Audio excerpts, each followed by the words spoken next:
I'm pleased now to finish the announcements and introduce our opening keynote speaker, and this is Randy Rice. Randy and I have known each other for more years than I can count.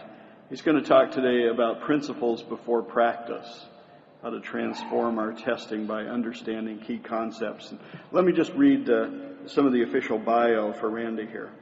Leading author, speaker, and consultant with more than 30 years of experience in the field of software testing and software quality, Randy has worked with organizations worldwide to improve the quality of their information systems and optimize their testing processes. He's co-author with Bill Perry of a book called Surviving the Top 10 Challenges of Software Testing, and he's got another book called Testing Dirty Systems. Both of these are well worth your time.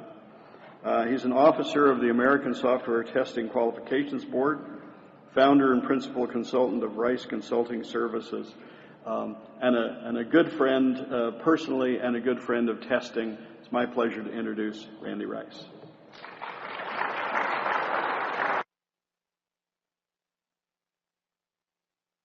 Thanks, Lee. I remember the first time Lee introduced me, said that we had been fast friends for at least 8 hours.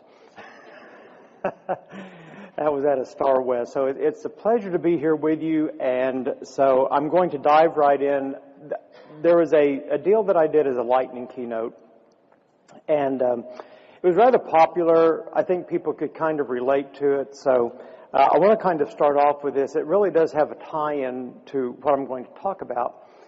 But, you know, it occurred to me one day that I've spent many, many years teaching what to do, how to do, and it didn't seem to really have much effect. So I thought, well, maybe if I could teach what not to do, you know, and be sure not do these things, maybe that might work. So I came up with this really thing, kind of a backwards logic kind of top 10 list of 10 proven ways to demotivate your team. How many managers do we have in the house today? Okay, you guys are going to love this.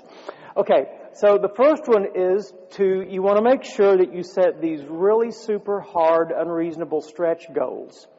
And you do that just to see how long people will try to do it before they give up. And then number 9 is never explain your rationale for decisions. People don't need to know that. That's all within your head. You don't need to share that information. Assign meaningless tasks. I mean, people have to look busy. If they're not busy, they're not happy, right? So we need that. And then no matter how good something is when someone gives it to you for review, always find several ways to criticize it. And that way, then they'll just quit trying to put forth their best effort first and just give you whatever they can give you, and you just have to deal with the results. The number 6 one is one of my favorites. Take all the credit for yourself. No matter how many people were involved, no matter what they did, long hours, you get the credit. And number 5, solve problems by building a brand new bureaucracy. I mean, every company needs a new bureaucracy every now and then, right? Plenty of forms, you know, that you have to fill out. And then be sure to listen to your team, kind of like a brick wall, where you have an open door policy and they come in and they talk to you and then you kind of forget what they said because you actually know best. And then when someone comes to you with a good idea of how to do the job a little better, maybe a tool to use, nah, don't worry about that one. You know your best way. And never expect your team members to get sick, you know, because they're just like robots. They never break down. Never expect them to have any kind of special needs that they have to go take care of. And finally, the number 1, never ever in any circumstances give anyone praise or recognition. Okay? That is the golden rule to demotivate your team. Okay. Now, I want to kind of explore an idea with you here. And the real idea behind this talk is that I think sometimes we try to get to the point of applying things that we've learned, and maybe even some things that we haven't truly learned before they're fully fleshed out, before they're fully baked, and even before we fully understand them. So have you ever tried to do something and then you realized, I don't know how? You know, my boss told me that I needed to do this, but I have no idea. Haven't been trained, haven't read a book, or even worse, you don't know why. You don't know why you've been asked to do this thing. Well, maybe another way to see this would be, have you ever gone to a training class, left the class asking yourself then, what did I really learn? You know, and some of you guys have already been here 2 days, right? You've gone to 2 days of tutorials, great tutorials, and I always tell the people when I do a Monday tutorial that, believe it or not, today, just 4 days from now, will be a faint memory in your mind, okay? So you need to do things to anchor the information and to really be able to, maybe even better, 2 weeks or 3 weeks from now, remember that day I was sitting in that tutorial session or that track session or that keynote session? What was the big thing I picked up? Now, why is this important to you? Well, I believe it will truly transform your skills, your career, and I don't have it on the slide, but therefore your life. Because I think once we learn how to learn, and that it's not just this quick and easy process all the time, that I think we can really embrace and do the work it takes to really truly master something. And the something I'm talking about is testing. I have a feeling that we've kind of drifted a bit in how we practice testing. And it's no one's fault. It's just that we tend to apply things in many different ways, and we kind of play around with techniques, and we really sometimes don't take the time to really get our heads into the techniques. So I heard an analogy one time. This was many, many years ago. You know, it's funny how so many of my stories start out that way. Many years ago. But I heard a fellow talking about the idea of principles. And he said, if I wanted to teach you how to wash dishes and do it in a very methodical way, I could teach you how to wash fine china, flatware, sharp knives, plastic dishes. I could teach you how to deal with every kind of situation you would need to know to wash a dish. And all the utensils and the cookware. Or instead, I could teach you principles and then give you the ways to adapt those methods to the things that you're working with. Now, of course, some Weisenheimer typically says, I just throw them in the dishwasher.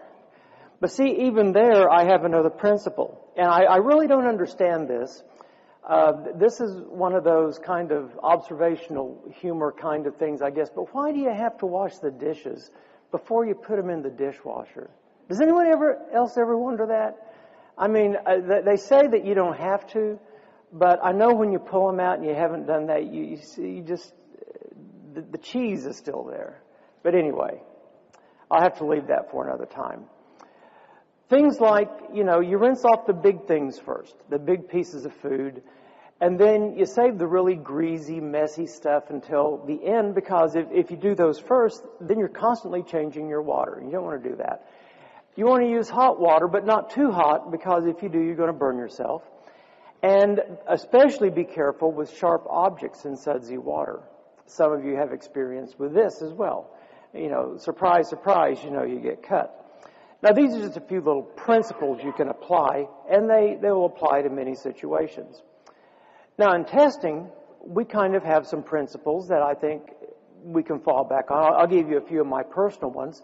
One thing is that it's good to do some sampling, especially early in a project, to see where maybe the big defects or the big problems seem to be.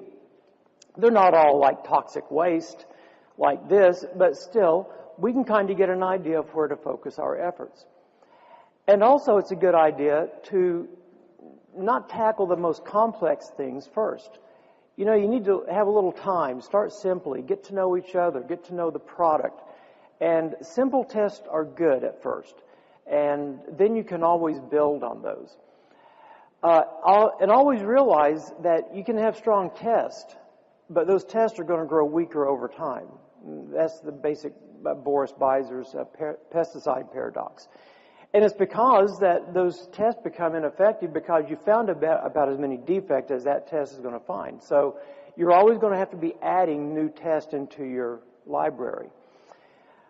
Now, if any of you were involved in this project, please forgive me. It's become the new poster child for the need for testing and project health and management. But early testing is good, except when the thing you're testing isn't even ready for early testing. Okay? We kind of pick up this mantra, early testing is good, early testing is good, early testing is good. But I don't know about you, but I've tested some things early, and I've tested them a lot of times because they just weren't ready. They were not fully baked at the time. Here's one that this came out of my mouth I was teaching an automation class, and it just kind of hit me one day, and I just kind of blurted it out. Test automation is not automatic. Now, you might want to take this one back to your management. Because I think the perception is, especially at the higher levels of the organization, is that there's some kind of magic automation wand that someone has. Now I know in government there's a magic IT wand they believe exists. We'll just wave it over and, all of a sudden we can change all the tax rates and everything. Or in automation, the same thing. We'll just wave this magic automation wand, and all of a sudden we don't need those testers anymore. Now, there are some other implicit principles that I've come up with over the years, and I would encourage you to come up with your own list. But, not every failure is a defect. We see unexpected behavior, and, it's the old thing, is it a bug or a feature? It could be just the way I have the test set up. Maybe I had it set up incorrectly. Not every test can or should be automated. There are truly some tests that you want hands on the keyboard, eyeballs on the screen, and some tests maybe can't be automated. So this expectation of 100% automation is really kind of unrealistic when you think about it. And test automation doesn't replace the need for manual testing. As I said, there's still needs for that. And basically what happens is, instead of getting rid of the testers, like management may want to do, what it does is it shifts skills and it shifts roles. And here's one of my favorites. It doesn't matter how good your test is if you're testing the wrong version. You guys have been bit by that one, I can tell. See, this is the tie-in between configuration management and testing. And configuration management is that thing that we often are challenged with because everything's changing all the time. And so therefore, it's kind of easy sometimes to pick up the wrong version and start testing it. Now, here's what we want, okay? I'm going to speak for you. But I'm going to speak for you through the people that I have heard from, and this is kind of the general idea they express. They want to go from a level where they have little knowledge about something, whether it be testing or whatever, to this level of mastery in about a week. Or less. Eyeglasses in about an hour, okay? Now, we expect this to happen, and our management sometimes expects this to happen, and so they will schedule a 2-day course at least once a year for you to go to. And, of course, that's not nearly enough time for training and to be effective in learning. It's really more like immersion and repeated dosages and just going and continually learning. This is really more what it looks like. And I don't know about you, but I hate this game. I hate Candyland, and I'll admit it in front of you, God, and everybody, online audience. The reason, I don't know about you, if you like this game or not, but, I play it sometimes with my grandkids, and, you go along the little path there, and you land on a color, and you may actually advance some colors, but what happens on some colors? You have to go all the way back. You have to go all the way back to the beginning, and it's really kind of hard sometimes to reach the total end of this game. And sometimes I just give up. I say, you kids go ahead and play. I'm going to, Papa's going to go do something else right now. So I had an occasion a few months ago to work on a very involved test design of a very complex system. And so a friend of mine was working with me to design these tests. And if you've ever hung around me very much at all or been in my classes, you know my big deal is to get the most testing from the fewest number of cases. Okay, I see very little value in having large numbers of test cases just for the fact that we can say we have large numbers. I try to get the biggest bang for the buck. And we were trying all kinds of things to really get to the best set of tests that we could. And I'd write out a kind of a little sample test, and then Jim would too, and I'd say, no, that won't work. Why not? It won't scale. Oh, okay. So we tried a few other things. That won't work. Why not? It's too complex for the users to perform. And so we kept going back and forth on this. And I just really came away with, once again, this reinforced idea that, testing is very nuanced. There are a lot of variables on your projects that allow you to, or force you actually, to select certain techniques over others, maybe apply a technique you've used for years differently and in a new way. And so really, in essence, all testing is context-driven because there are a variety of things, and some of them are very, very small things that require you to make a big change in how you do your testing. And so, here's how it typically plays out when it comes to training. So we have these learning objectives, and you have this brilliant instructor in the front of the room imparting their golden gems of knowledge to you. As Lee calls us, the silver-tongued orators. And we have exercises to reinforce the ideas. So we're even practicing in the class, okay? And we have stunning visual aids, as you can see. Meanwhile, on the front row, we have Susie. Now, what Susie is trying to do, and you can see all the information she's trying to retain. She's trying to learn from the exercises. She's trying to remember what the instructor says. She's trying to remember what's being shown on the visual aids. And then the big challenge comes is she then, a week later or a day later, whatever, like many of you at this conference are going to take these ideas and try to apply some of them in their own workspace. And we come back to the idea, I don't know what I'm doing. I don't know why I'm doing it. And there's a reason for that, and that's what I want to really explore with you. I put this in especially for you, Lee. Mr. Osborne, may I be excused? My brain is full. How many of you have ever felt that way? You've been in a class, and some of you may feel that way already here at the conference. Your brain is stuffed, and it's not only the stuff in the class, but we're in an age of information overload. I mean, emails, texts, tweets, all kinds of stuff. I got to go check my Facebook account because I made a comment and somebody else may be commenting on my comment, And so we have all this stuff rolling on in our heads. We have voicemail. We have things we got to do. We have a to-do list that's never done. And so it all gets real messy up here. And plus, I'll be quite honest, I have 2 or 3 people going around up here, even right now. So, but it gets worse, okay? Instead of Susie on the front row, we have a whole class of people that are trying to retain this, and they're all trying to apply it in many ways. And it's going on over a passage of time. And during this passage of time, I've done training before in companies, and a month later they reorg, or the next week they reorg. And now all these people are gone into different teams, not even doing what I trained them to do. So many things change, and now you're kind of left out there still trying to figure it out. Now, for those of you who have had any kind of experience in instructional design or training or, education, you'll know about this thing called Bloom's Taxonomy. And there's several levels to it. I'm just going to talk about the first 4, but at the lowest level are the things that you remember. Those are called the K1s. Those are the facts, okay? You know what a regression test is.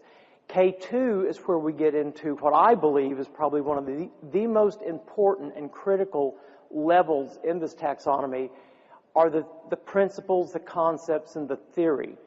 Now, we tend to minimize that stuff because it's theoretical, right? But this is where we get the why we do what we do.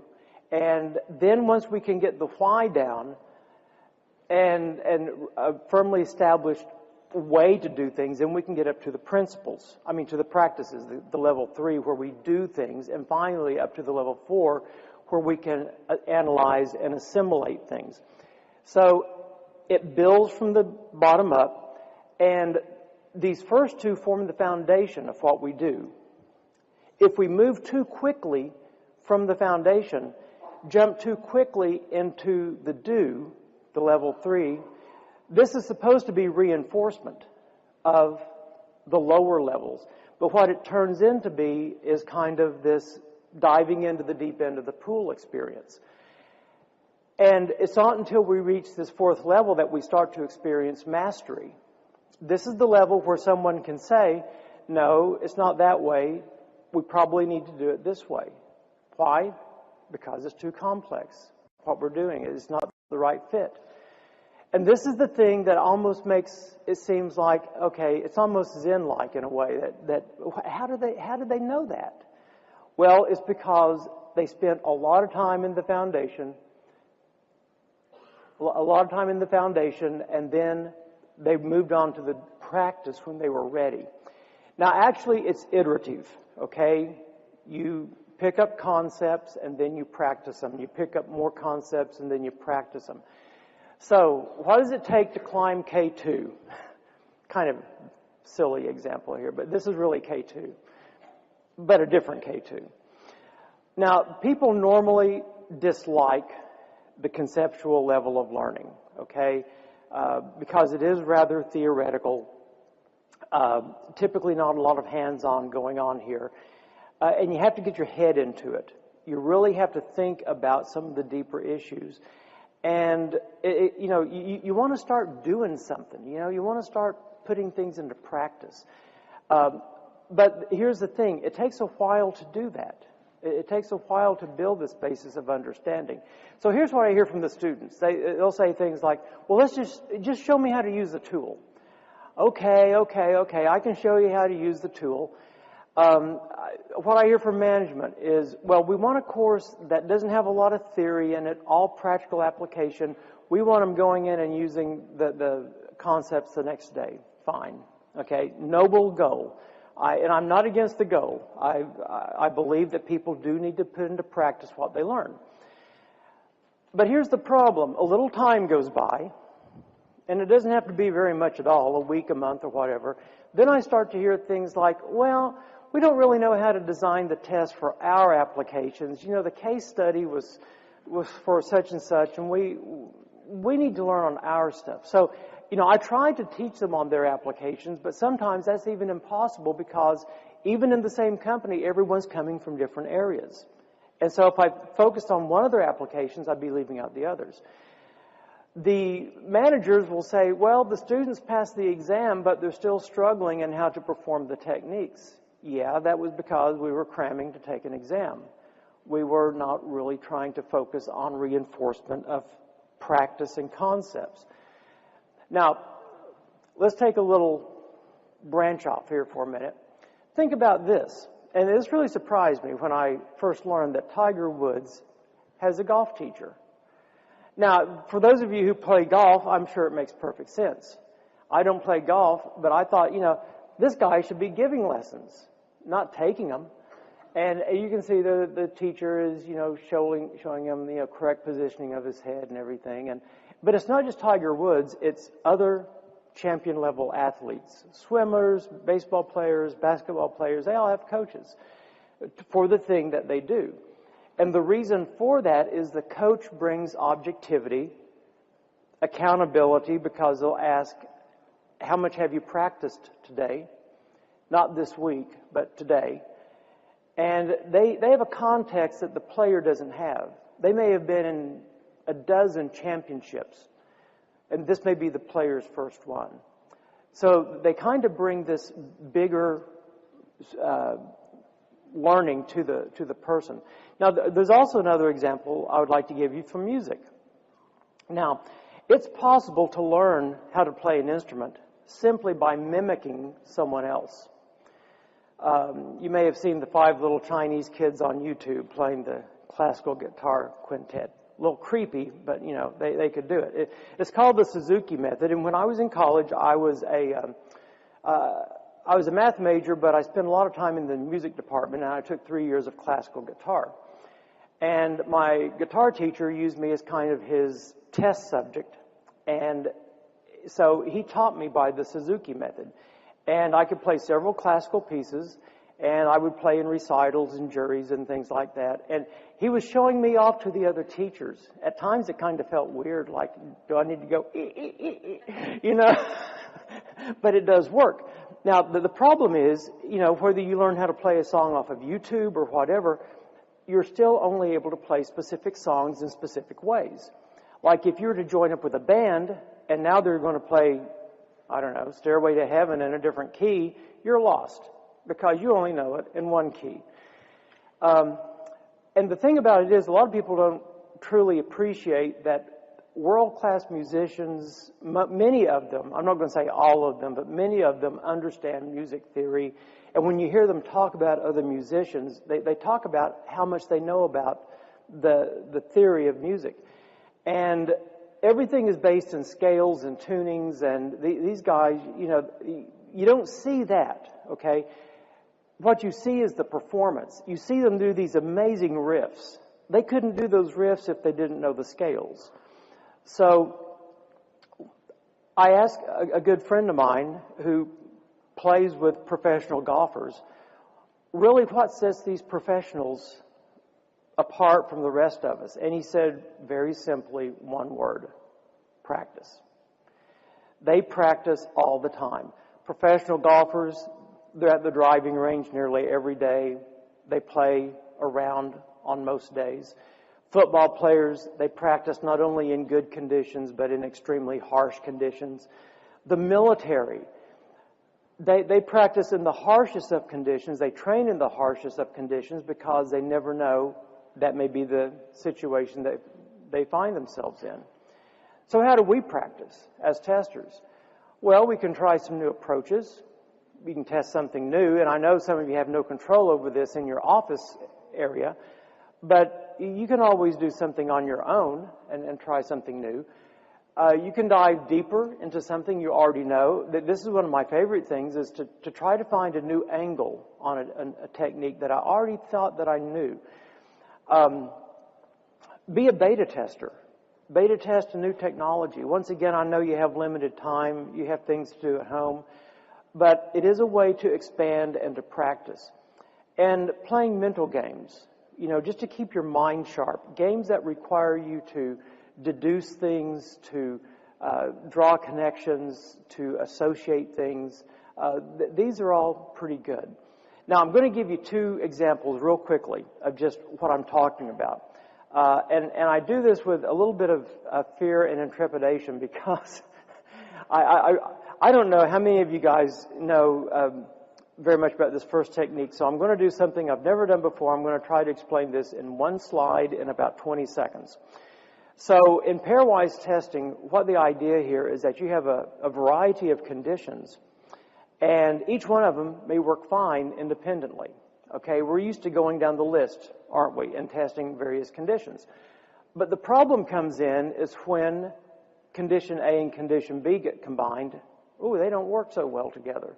Or B and C, or A and C. So now this is very contrived. This is like 3 things. Think about if you have hundreds of conditions that could all be associated like this, and the number of combinations is like astronomical. Well, the idea here is that the research has shown that most of the defects we miss, and there's been at least, I think, 20 projects now, 20 research studies done on this. Most of the research shows that about over 90% of the defects we miss in testing could be found just by testing the unique pairings. Okay? Now, I'm sorry, I have a question. Why do we need to know this? Oh, okay, good question, Timmy. Here's an example that James Whitaker has in his book, How to Break Software. And this is an example that I love to give to people, and they say, I'm going to take this today to my manager. I'm going to show it to him. So this is the Internet Options dialog from Internet Explorer. If you go there to set your browser options and you click on this crazy Advanced tab, you'll see somewhere, depending upon the version of Internet Explorer you're using, 53 binary conditions, checkboxes, one set of radio buttons with 3 options, one set with 4 options. And so the formula there is 2 to the 53rd power, or 9 quadrillion plus, times 12 gives you 108 quadrillion plus possible combinations of conditions. Okay? Now, to put that in perspective, at 1 second per test, it would take you over 300 trillion years, over 12 trillion days, and over 34 billion years to test all possible combinations of just that one dialogue one time. Okay?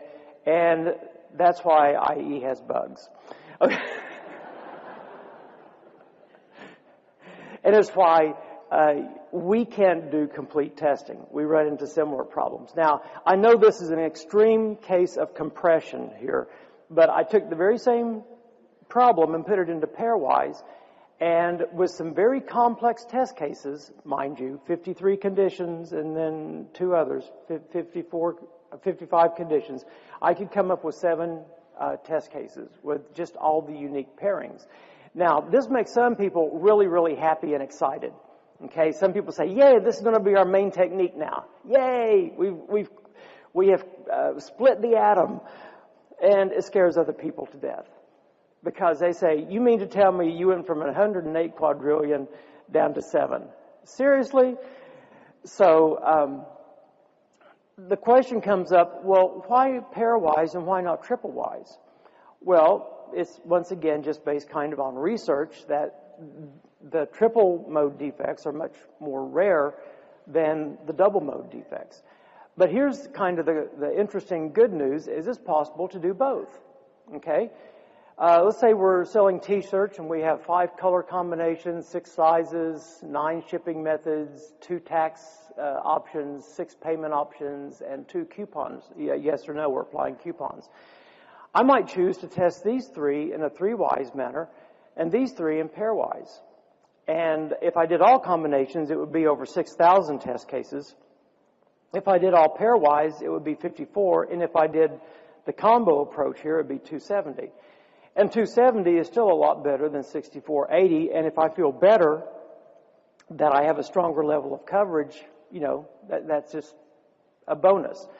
Now, there are some tools. This is from the AXE tool from NIST, where you'll see there in red where you can actually choose that I want to do a mixed strength, and I can pick which parameters I want to apply that to. Now, if you want that tool, it's free. You just go out to Google and Google AXE tool NIST, and you'll find it. You have to email Rick Kuhn to get it, but once you get it, you can run it on Windows, and it's a neat little interface, and will do the job for you. Now, in pairwise, there are some considerations. Not every combination will work out logically. Okay, so like if I was testing a real estate application, and condition 1 was where I'm at, like urban or rural. Condition 2 is what kind of building it is, high-rise versus ranch. And condition 3 is does it have a pool or a pond. I run into test case 3 that has a rural high-rise. Now, I don't know, there could be some, Illuminati genetically modified food organization building a skyscraper out on a farm somewhere. I don't know. But it may be an unfeasible combination. But here's another spin on it, too. I had a client that was working on a very similar situation, and no matter what we did, because they had 15 broker types, we would wind up with over 2,500 tests. One day someone looked at it and said, hey, you know what? We can take those 15 broker types and actually come up with 5 equivalence classes. And just that one thing, no pairwise involved at all, took us down 67% to 840. So what I'm getting at here is if you take a basic technique and then start really exploring it, you can come up with some pretty interesting spins on how to do it. Now, it becomes important how we factor things together, of course, and we need to know what are correct outcomes. Maybe there is a provision for a high-rise building on a farm. But before diving into something, a particular technique, you always have to ask, does it make sense in the situation? And are we willing to deal with the downsides? Like in pairwise, do we use these as negative tests or what? And really importantly, what do the stakeholders think about these techniques? And are we willing to accept the trade-offs? Now, real quickly, the number 2 example is risk-based testing. And we all do risk-based testing. It's like packing a suitcase. You put the big important stuff in first and the little important stuff in around that, and hopefully you can get everything in the suitcase. And this allows us to focus in the high risk and maybe give lesser emphasis to the more trivial things. And it also helps us identify new risk and trace them through the test. But what if everything you test is a high risk? A weather radar system or a medical device, an MRI machine. It's kind of hard to find things that aren't very critical in those applications. Yes, Timmy, all testing is probably risk-based at some level, but it's hard to find the risk in some cases. So let's take this case where we have all these test cases and we segment them out like we're saying, and we'd test the high risk first, then the moderate, then the low. But then what happens if we do a system test and we do a transaction that kind of spans these cases that span high, moderate, and low? Now we have to totally change our view of risk from a case level to a scenario level. And maybe even then every scenario is a high risk. Now, how do we put all this into practice? We've seen that we have to adjust our methods sometimes. And it's possible to do that. A few expectations. Okay, this is not an easy process that I'm about to show you, and it's not automatic or instant. It's not like losing weight easily. I've got a little hobby where I like to take pictures of crazy signs around where I live. Now, I'll just let you read that for a second. Without no exercise. It doesn't make me proud of where I live. But when you pass a sign like that, you just can't help it, this is one of those, you got to get out of the car, get close up, and take the picture. You just can't resist this. You can't make this stuff up. Now, I thought a good example of this idea of mastery, I have a nephew, Michael DeVore, lives up in Colorado Springs. Michael went to Pepperdine to study art. And after Pepperdine, he went to the Florence Academy of Art for about 3 years. And this is one of his recent paintings called The Quilter. And it's I think a gorgeous painting. He used a quilt that my wife gave them as the model for that quilt. And I thought it would be interesting to see what his work looked like in college. So I asked him, can you send me one of your pictures that you did in college? I said, okay, that's interesting. Here's another one, just to kind of show once again the contrast of what working under the tutelage of masters intensely for a period of time got him. He makes his own paints, he makes his own canvases, and the realism is just stunning. It totally changed the way that he did his painting. Now, here's the thing. The mastery of something is not a classroom deliverable. I can't give it to you in a book. I can't cram it into your head. Mentoring and coaching can help, but they can't motivate you externally. I want to refer you to a book, and I'm sorry I didn't get this out alerted to the book table, but it's easily available. Tim Galway, he wrote a book on the inner game of tennis. And another one on the inner game of golf. And so executives like to play tennis and golf, right? And so they started reading these books. And they started contacting Galway to do executive coaching in their companies. Major companies like AT&T and such. And Galway realized that the same thing that causes a player to kind of lose confidence in their game and to lose their game entirely sometimes is the very same thing that makes companies dysfunctional and the very same thing that makes us doubt what we know and how we can learn. So he came away with some practices or some observations of what he's seen in players that he's coached. And the thing is, he says, I can teach a tennis player how to hold a racket. And I can sit there and say, you're doing it wrong. But the player, they know what feels comfortable to them. And eventually they're going to wind up doing what feels comfortable to them, or they're going to resist what you're teaching so much that it's going to be ineffective. So the coach that I just spoke so highly of can provide tips and advice, but you know best what works for you. And in fact, coaching, unless it's fact-based and non-judgmental, can maybe do more harm than good. This is really a mental process more than anything else, and I want to introduce you to two people.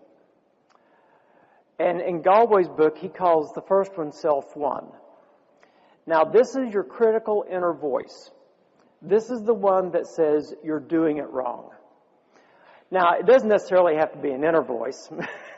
Sometimes it can be an external voice, like your boss or your coworker or someone else. You're doing it wrong. Now, self-two, this is the one that, this is your true self, knowing the things you know, the best ways you work, where you're comfortable. And as they're saying you're doing it wrong, you're saying, yeah, it doesn't feel right, but I don't like your way either. And so what happens is something called interference. And the interference coming from self-one causes self-two to fail because it's always there in their head. Now, there's a little formula, very complex formula. Capital P equals lower p minus I. What in the world does that mean? Performance equals potential minus interference. And what Galway says is a little self-doubt, an erroneous assumption, the fear of failure was all it took to diminish one's actual performance. So the more you have the negative self-talk coming in, the more it's going to impact your performance negatively.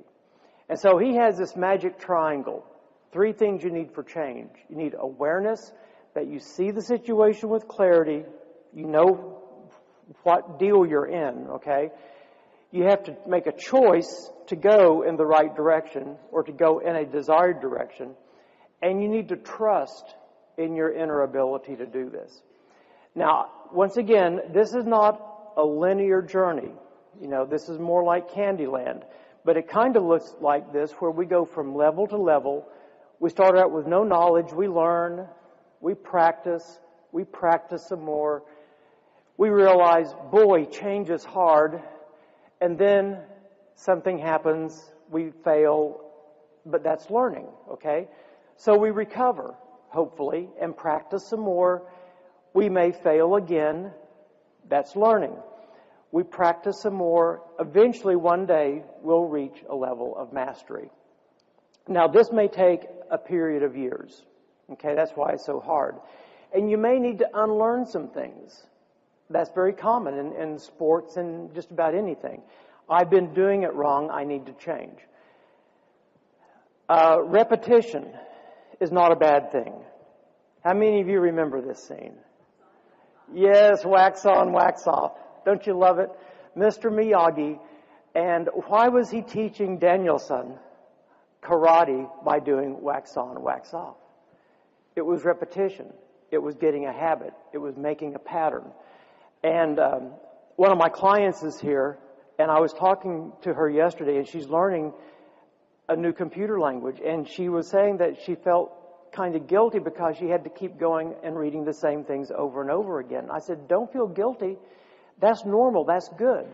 Repetition is a good way to reinforce things. Now, here's where I think we want to be, okay? You've probably seen this where you have this quadrant thing where at first you're bad, but you don't know it. This is the unconscious incompetence level. This is the American Idol audition level. Okay? people have been told all their lives, oh, you're such a good singer. So now they get on television and they're such a horrible singer, but no one ever told them and they didn't know it. And you just, oh, I'm sorry. And then number 2 is the conscious incompetence level, where you're doing things badly, but at least now you know it. And you say, man, I need some training in this. You know, I really stink at this. Then you have number 3, where you're consciously competent. You can do things well, but you really have to think about it. You have to think about that swing. You have to think about how you're going to do this test. And you're always wondering, am I doing the right thing? And then you have the 4th level, unconscious competence, where it just looks natural. You make the free throw and you don't even think about it. You swing the bat, you play the guitar, you play a song, you don't even think about it because you've done it so many times.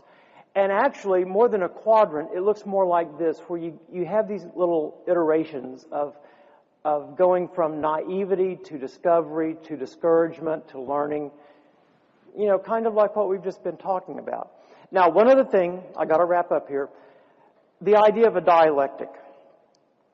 F. Scott Fitzgerald said the test of a first-rate intelligence is the ability to hold 2 opposed ideas in mind at the same time and still retain the ability to function. The reason that some of us can't see other options, and this applies at the personal level as well as the organizational level, is we can't see the other side because of biases. So we have one technique we see as bad, one technique we see as our favorite. Both have good points, both have flaws.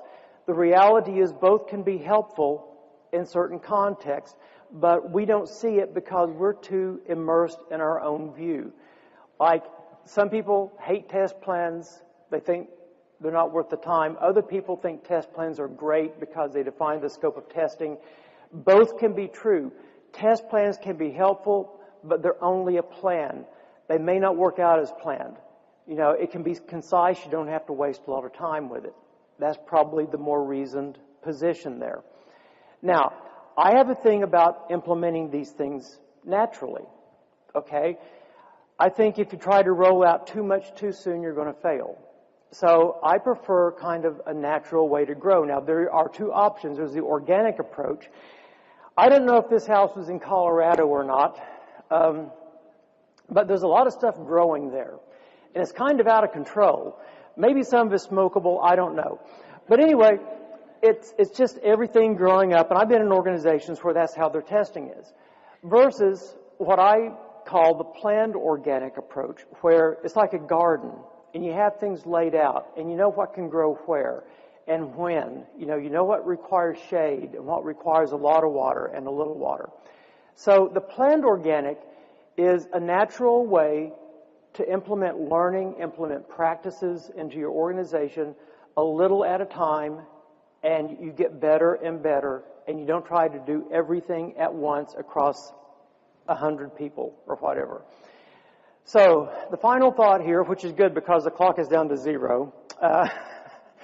Malcolm Gladwell, of course, he's written some really, really great books. And the Outliers book, he makes the observation that the 10,000 hour rule is a definite key in success. And what he means is if you do anything for 10,000 hours, that's a definite demarcation point for people who are very good at something. You may wonder why I have a picture of the Beatles up here. Well, from 1960 to 64, they made 3 trips over to Hamburg, Germany. I took a college course on the Beatles when I was in college. It was a liberal arts college, but still. I don't know. Learning about the Beatles was amazing. But anyway, they performed over 1,200 times, amassed more than 10,000 hours of playing. Before they started playing in Hamburg, they were known as the worst band in Liverpool. Maybe the worst band in England, I don't know. But when they came back from Hamburg, they were the best band. And because they were playing 7 days a week, many times 8 hours a day, they would play anything. And if you can find some of those early recordings and records, there's no doubt about that. Okay, now it's time to put this into practice. I'm going to challenge you to do something. In your conference bag, you have a book of notes or places you can take notes, okay? The sessions you go to, I'm going to challenge you take at least one or two things away out of that session. Write them down. Don't let them roll around in your head. Put them on paper. Even if you don't think you're going to act on them right away, write them down. And at the end of the conference, if you can find about 10 minutes, 15 minutes, make a list of about 10 or 12 of them. And draw a couple of lines in there. One that will demark the short-term things you can do in about maybe 2 or 3 months. Another line demarks the midterm. And the other one will be the long-term, the year or more. Now, personally, and this will be in your slides, in your notes, you can see this, I've come up with my own set of principles that I like to apply, like for test automation, for test design, for test evaluation. I would challenge you to arrive at a list, a set of your own principles. Not just a list of things to do, not just of things to try and fail at, a list of your own principles with your own implications, the way that you can do things best. Because what that's going to do is it's going to empower you. Okay? Regardless of what you have permission to do at work from your boss, you can still do this. Okay? You can do this for you. You can do this for your own learning and for your own profession. And with that, I say thank you very much.